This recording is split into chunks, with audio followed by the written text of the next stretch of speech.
저는 지금도 그때 생각만 하면 손이 떨리고 가슴이 미어져요. 어떻게 그럴 수 있었을까? 어떻게 나를 그렇게 바보로 만들 수 있었나 싶습니다. 저는 평범한 직장인이고 평범한 가정을 이루고 살고 있었어요. 제 아내는 저보다 2살 어린 전형적인 현모양처 같은 사람이었어요. 남들 보기에는 정말 문제없는 가정이었죠. 그런데 그 평범한 삶이 한순간에 무너졌습니다. 바로 그 인간, 제 아내의 불륜 때문이었어요. 이게 어떻게 시작됐냐면요. 어느 날부터 아내가 출장이 잦아졌어요. 원래 아내는 해외 거래처 담당이라 출장이 있긴 했어요. 그런데 코로나가 끝나고 난 뒤부터 출장이 부쩍 늘어난 거예요. 예전에는 2달에 1번 정도였는데 어느 순간부터는 1달에 1번씩, 심지어 1번 나가면 일주일 넘게 들어오질 않았어요. 저는 처음에는 의심 안 했어요. 회사 일이라고 했으니까요. 해외 거래처 미팅이 많아졌어. 요즘 수출이 늘어서 그런가 봐 이렇게 말하는데 저는 그냥 그렇구나 했죠. 그런데 이상했던 건 출장 갈 때마다 화장이 점점 진해지고 옷차림도 달라졌다는 거예요. 평소에는 단정한 블라우스에 슬랙스를 입던 사람이 갑자기 원피스를 입더라고요. 그것도 몸매가 드러나는 스타일로요. 저는 그래서 그냥 농담처럼 물어봤어요. 출장 가는데 뭘 그렇게 꾸미고 가? 거래처에 소개팅이라도 있어? 그랬더니 아내가 웃으며 외국 나가면 좀 멋 좀 부려야지. 다들 그렇게 입는다더라라고 하더군요. 그때 저는 그냥 웃으며 넘겼어요. 그런데요. 그게 시작이었어요. 출장 다녀온 후에는 꼭 명품이 하나씩 늘어났어요. 처음엔 선물이라며 가방 하나 사왔는데 그 다음엔 시계, 그 다음엔 구두. 저는 회사에서 수고했다고 주는 줄 알았어요. 그런데 이상한 건 그때부터였어요. 카드 내역에 해외 사용 기록이 없는 거예요. 제가 카드 내역을 확인할 일이 있었는데 분명히 해외 갔다 왔다는데 카드 사용이 국내에서만 찍혀 있는 거죠. 그걸 보고 뭔가 이상하다는 생각이 처음 들었습니다. 그래서 물어봤죠. 해외 나가서 카드는 왜 안 썼어? 그랬더니 아내가 당황한 얼굴로 거래처에서 다 계산했어. 나는 현금 조금만 썼어라고 하더군요. 근데 현금을 인출한 기록도 없는 거예요. 그때부터 뭔가 확신이 들었습니다. 이 사람 지금 거짓말하고 있다. 그때부터 저는 아내의 출장 일정을 따로 적어두기 시작했어요. 언제 출국했고 언제 돌아왔는지. 그리고 아내의 여권 사진을 몰래 찍어뒀죠. 어느 날 아내가 출장 갔다가 돌아오고 며칠 후에 여권을 확인했어요. 그런데 여권에 입출국 도장이 없는 거예요. 분명히 해외 출장 갔다고 했는데 도장이 없었습니다. 순간 머리가 하얘졌어요. 도대체 어디를 다녀온 걸까? 왜 여권에 도장이 없지? 그제야 저는 이게 정말 심각한 일이라는 걸 느꼈어요. 그래서 저는 결국 탐정을 썼습니다. 요즘은 출장 위치 추적해주는 서비스도 있더군요. 저는 아내가 다음 출장 간다고 할 때 탐정에게 연락해서 위치 추적을 부탁했어요. 그날도 아내는 똑같이 공항 가야 한다며 캐리어를 들고 나갔어요. 근데 그날 밤 탐정에게서 연락이 왔어요. 아내분 지금 인천공항 근처도 안 갔습니다. 오히려 서울 시내 호텔로 갔네요. 그 말 듣는 순간 저는 심장이 철렁 내려앉았어요. 저는 계속 위치를 체크했고 결국 아내가 체크인한 호텔이 어딘지 알게 됐죠. 거기는 서울 강남의 한 고급 호텔이었어요. 출장 간다던 사람이 왜 서울 시내 호텔에 있을까요? 저는 미칠 것 같았어요. 다음 날 저는 그 호텔로 갔어요. 그리고 로비에서 기다렸죠. 오전 10시쯤 낯익은 얼굴이 보였어요. 아내였습니다. 그리고 아내 옆에는 낯선 남자가 있었습니다. 키가 크고 젊어 보이는 남자. 둘은 호텔에서 나와 자연스럽게 택시에 올라탔어요. 저는 그 장면을 보고 손이 덜덜 떨렸어요. 그때의 심정은 정말 말로 할 수 없어요. 저는 핸드폰으로 사진을 찍으면서도 손이 너무 떨려서 제대로 찍히지도 않았습니다. 그 장면을 보는데 진짜 내 인생이 무너지는 것 같았어요. 저는 그날 저녁 집에 돌아왔어요. 아내는 마치 아무 일도 없었던 듯한 얼굴로 집에 있었어요. 출장 잘 다녀왔어 이렇게 말하는데 진짜 미쳐버리는 줄 알았습니다. 그 얼굴이 너무 역겹고 소름이 끼쳤어요. 어떻게 저렇게 뻔뻔할 수 있을까? 그날 밤 저는 잠도 못 자고 천장만 봤어요. 내가 뭘 그렇게 잘못했나? 내가 뭘 그렇게 부족했나? 그런 생각이 머리를 떠나지 않았어요. 하지만 이제는 증거를 모아야겠다고 생각했어요. 이대로는 안 되겠다 싶었어요. 그래서 저는 다시 탐정에게 부탁했어요. 다음 출장 때는 확실하게 사진이며 영상이며 전부 다 찍어달라고. 그리고 아내의 카드 내역, 계좌 내역도 전부 뒤졌어요. 그때부터 저는 복수를 다짐했습니다. 이 인간들 절대 그냥 안 두겠다고요. 며칠 뒤 아내가 또다시 출장을 간다고 했어요. 이번에도 캐리어를 챙기고 예쁘게 화장하고 아침 일찍 나가더군요. 저는 아무렇지 않은 척 몸 조심해 한마디 했지만 속으로 이를 꽉 물고 있었습니다. 이미 저는 탐정에게 미리 의뢰해뒀거든요. 출국한다고 말한 시간부터 바로 따라가 달라고 했죠. 아내가 집에서 나간 지 2시간이 지나고 탐정에게서 연락이 왔어요. 지금 서울 강남에 있는 같은 호텔로 들어갔습니다.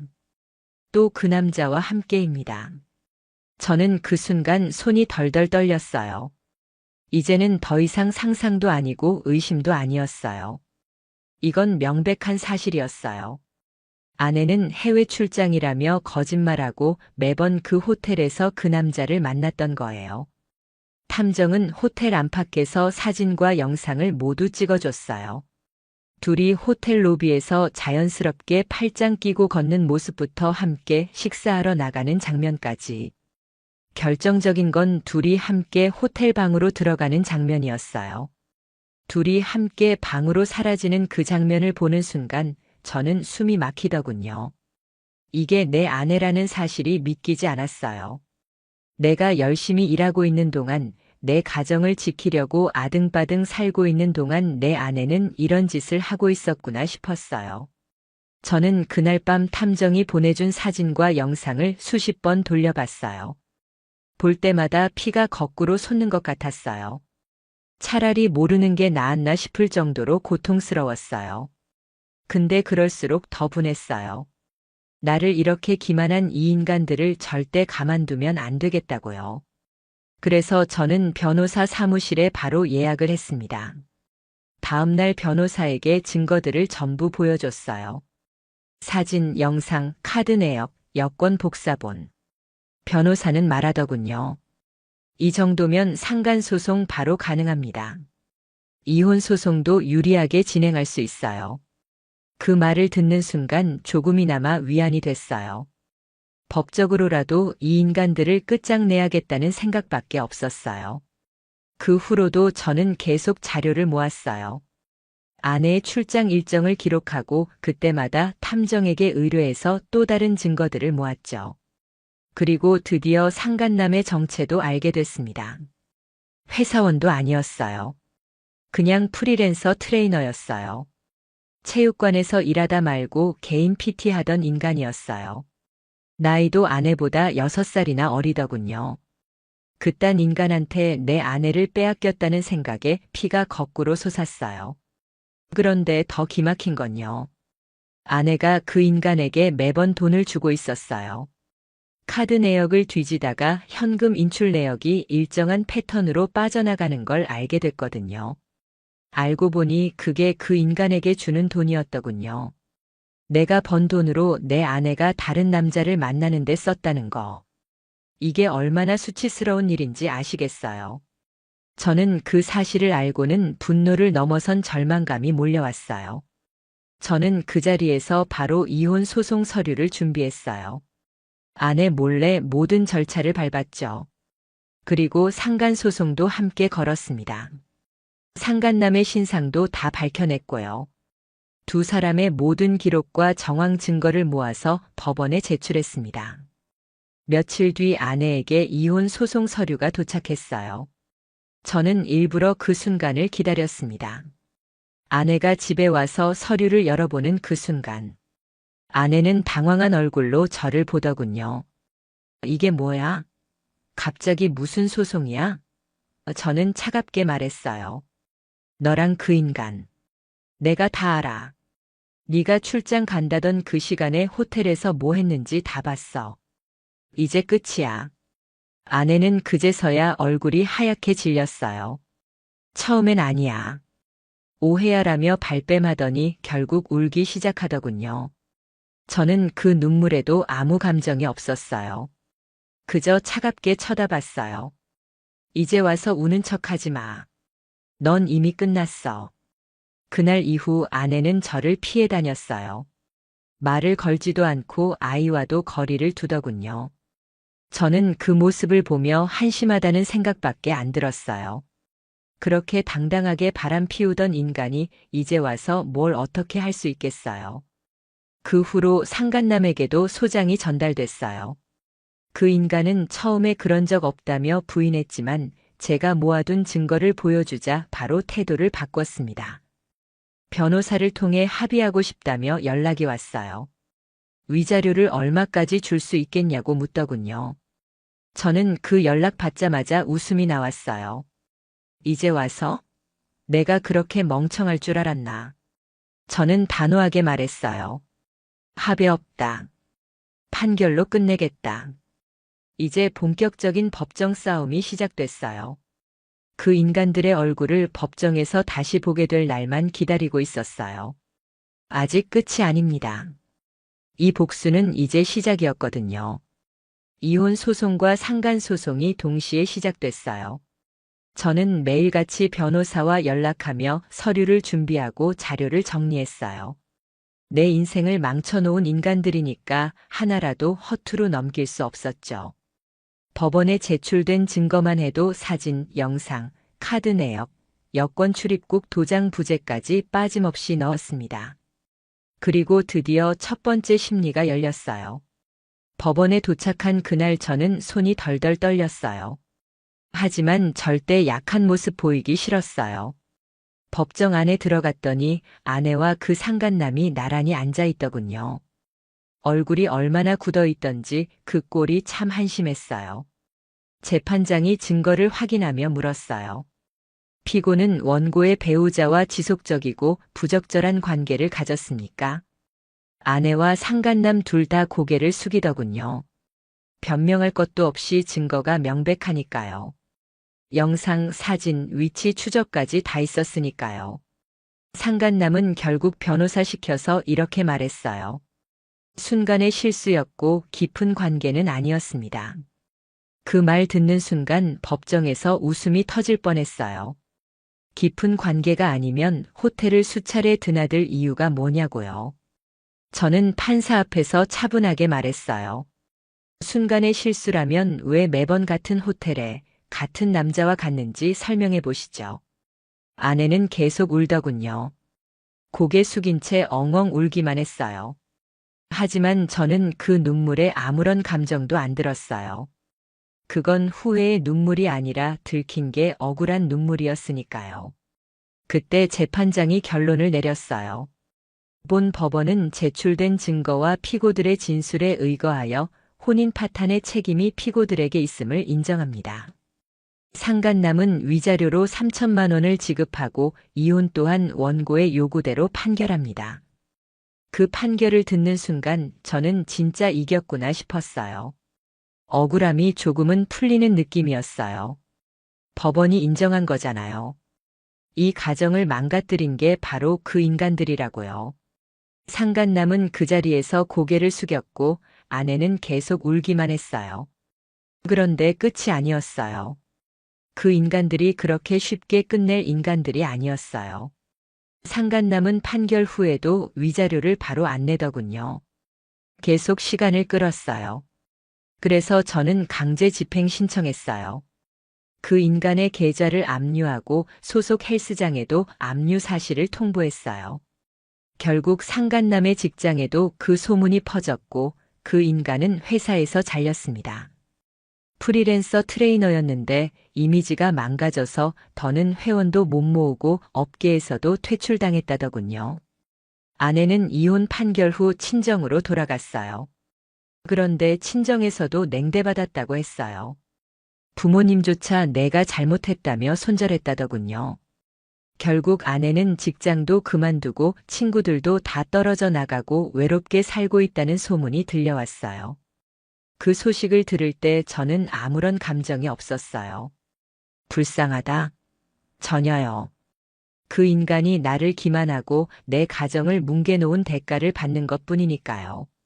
그때 저는 스스로에게 말했어요. 너 끝까지 잘 싸웠다. 포기 안 했으니까 이겼다. 저는 그 이후로 아이와 함께 조용히 살았어요. 아이가 학교에서 밝게 지내는 모습을 볼 때마다 저는 그게 진짜 복수라고 생각했어요. 이 아이가 행복하게 크는 게 내가 받은 상처에 대한 가장 큰 보상이었으니까요. 그리고 저는 판결문을 액자에 넣어 보관하고 있어요. 그 안에는 이렇게 적혀 있었어요. 피고들은 혼인 파탄에 책임이 있으며 이에 따른 법적 책임을 명한다. 그 문구를 볼 때마다 저는 다시는 이런 인간들한테 속지 않겠다고 다짐합니다. 그리고 저는 오늘도 당당하게 살아가요. 내 삶을 다시 되찾았으니까요. 법적 판결이 내려지고 저는 그날 집에 돌아와 한참을 멍하니 앉아 있었어요. 이겼다. 그래, 분명히 제가 이겼어요. 근데 왜 마음이 이렇게 허전한지 모르겠더군요. 복수를 했고 정의를 실현했는데도 마음 한구석이 휑했어요. 그동안 참았던 분노와 억울함이 갑자기 터진 걸까요? 침대에 앉아 있는데 갑자기 눈물이 뚝 떨어지더군요. 너무 억울하고 내가 왜 이런 고통을 겪어야 했나 싶었어요. 저도 모르게 벽을 주먹으로 내리쳤어요. 손에서 피가 나더라고요. 근데도 아프다는 생각이 안 들었어요. 이건 내가 감당해야 할 고통이라고 스스로를 다그쳤어요. 그날 이후 저는 집에만 있기가 싫어 밖으로 나갔어요. 근처 공원을 걸었어요. 사람들은 다 평범한 일상을 사는 것 같은데 저만 세상에서 떨어져 있는 기분이었어요. 이게 진짜 내가 살던 세상이 맞나 싶었어요. 그러다 벤치에 앉아 있는데 어떤 노부부가 손을 꼭 잡고 지나가더군요. 그걸 보는데 괜히 울컥했어요. 저렇게 평생 함께 할 줄 알았는데 나는 뭐였나. 평생 같이 늙어갈 사람이 저런 식으로 나를 배신할 줄은 몰랐으니까요. 저는 그날 이후로 마음을 붙잡기 위해 기록을 남기기 시작했어요. 그날 있었던 일, 내가 느꼈던 감정, 아이와 있었던 일까지 전부요. 그렇게 글을 쓰다 보니 점점 마음이 정리되더군요. 아, 나는 억울하지만 그래도 싸웠고 끝까지 책임을 묻는데 성공했구나. 그 사실 하나만으로도 나 자신에게 자부심을 가질 수 있었어요.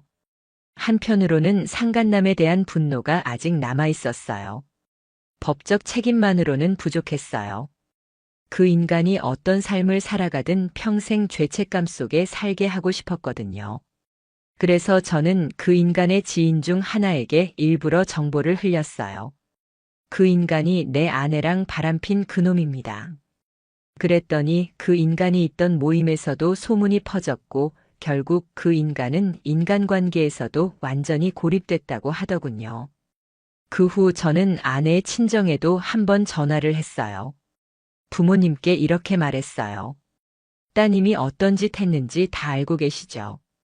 저는 법적 책임 다 묻고 끝냈으니 앞으로 그 사람 얘기는 절대 하지 마세요. 제 인생에 다시는 그 이름조차 듣고 싶지 않으니까요. 그쪽에서도 미안하다고 하더군요. 그런데 그 말이 전혀 위로가 안 됐어요. 죄송하다 한마디로 해결될 일이 아니었으니까요. 그리고 저는 아이에게 조금씩 사실을 알리기 시작했어요. 다 말하진 않았지만 엄마와 아빠가 왜 헤어질 수밖에 없었는지 아이가 커서 혼란스럽지 않게요. 아이도 눈치를 챘는지 묻더군요. 아빠, 엄마는 왜 이제 안 와? 저는 조심스럽게 대답했어요. 엄마는 잘못한 게 많아서 이제 아빠랑 같이 살 수 없게 된 거야. 그래도 넌 엄마 아빠 다 사랑해도 괜찮아. 아이는 그 말 듣고 고개를 끄덕이더군요. 그 모습 보는데 또 가슴이 찢어졌어요. 내가 이런 얘기를 왜 내 아이한테 해야 하나 싶었으니까요. 그래도 저는 마음을 다잡았어요. 내 아이만큼은 절대 이런 상처 안고 크지 않게 해야겠다고요. 그래서 더 많이 안아주고, 더 많이 놀아주고, 더 많이 사랑한다고 말했어요. 내가 사랑하는 사람이 이제 아이밖에 없다는 걸 절실히 깨달았거든요. 그리고 저는 그때부터 다시 나를 위해 살기 시작했어요. 운동도 시작하고 새로운 취미도 만들고 예전 친구들도 다시 만나기 시작했어요. 나 스스로를 다시 세워야 했거든요. 나라도 나를 지켜야 하니까요. 이런 모든 과정이 쉽진 않았어요. 하루에도 수십 번씩 그 인간들 생각이 났고 그때마다 가슴이 미어졌어요. 그렇지만 저는 포기하지 않았어요. 여기서 무너지면 그 인간들한테 진 거니까요. 나는 이미 법으로 이겼고 인생에서도 이겨야 했어요. 그래서 저는 버텼고 결국 조금씩 다시 웃을 수 있게 됐어요. 시간이 더 흘렀어요. 법적 싸움도 끝났고 아내도 상간남도 더 이상 내 인생에 존재하지 않는 사람들이 되었어요. 그런데도 가끔 그때의 기억이 불쑥불쑥 떠오르더라고요. 길을 걷다가 호텔 간판이 보이면 그때 그 호텔 앞에 숨어서 떨리던 손이 기억나고요. 출장이라고 캐리어 끌고 나가던 아내의 뒷모습이 떠올라서 괜히 기분이 쓰라려졌어요. 그런데도 저는 하루하루 버텼어요. 시간이 지나면 괜찮아진다는데 그건 절대 거짓말이에요. 시간이 지나도 상처는 남아요. 다만 그 상처를 끌어안고 살아가는 법을 배워야 하더군요. 저는 그렇게 매일 하루를 버텼어요. 그리고 어느 순간 문득 이런 생각이 들었어요. 그래도 내가 끝까지 싸웠다는 사실 하나만으로 내가 나를 자랑스러워해야겠구나. 제가 이 싸움을 포기하지 않았기 때문에 그 인간들은 사회적으로도 법적으로도 책임을 졌어요. 제 가정을 망가뜨린 그 죄값을 피할 수 없었어요. 법원 판결문에도 분명히 적혀 있었죠. 피고들은 원고의 혼인 파탄에 직접적인 책임이 있으며 이에 따라 위자료 지급을 명한다. 이 문장을 저는 몇 번이고 읽었어요. 내 인생이 억울하게 끝나지 않았다는 증거였으니까요. 그리고 저는 다짐했어요. 다시는 어떤 사람도 어떤 감정도 나를 함부로 대하게 두지 않겠다고요. 내가 나를 지키지 않으면 아무도 지켜주지 않더군요. 그래서 저는 매일 거울을 보며 스스로에게 다짐했어요. 너는 끝까지 포기하지 않았고 앞으로도 절대 무너지지 않을 거야. 그렇게 저는 이제 내 삶을 다시 시작했어요. 아이와 함께하는 하루하루가 제겐 가장 큰 복수고 가장 큰 행복이에요. 아이가 학교에서 웃으며 아빠 사랑해라고 말할 때마다 저는 마음 깊이 느껴요. 내가 정말 잘 싸웠구나. 이 아이의 웃음을 지켜내기 위해서라도 절대 무너지면 안 됐구나. 이 모든 과정을 통해 저는 배웠어요. 불륜을 저지른 사람들은 결국 대가를 치르게 돼 있다는 걸요. 법적으로, 사회적으로, 그리고 인생에서. 절대 그 죄값을 피할 수 없어요. 저는 지금도 판결문을 서랍 깊숙이 보관하고 있어요. 그걸 볼 때마다 다시 다짐해요. 그리고 여러분께도 말하고 싶어요. 절대 포기하지 마세요. 끝까지 싸우세요. 그리고 반드시 이겨내세요. 그래야 내가 내 인생의 주인이라는 걸 증명할 수 있습니다. 그게 제가 끝까지 버티고 싸워서 얻은 결론입니다. 여러분, 저처럼 끝까지 포기하지 마세요. 반드시 이길 수 있습니다.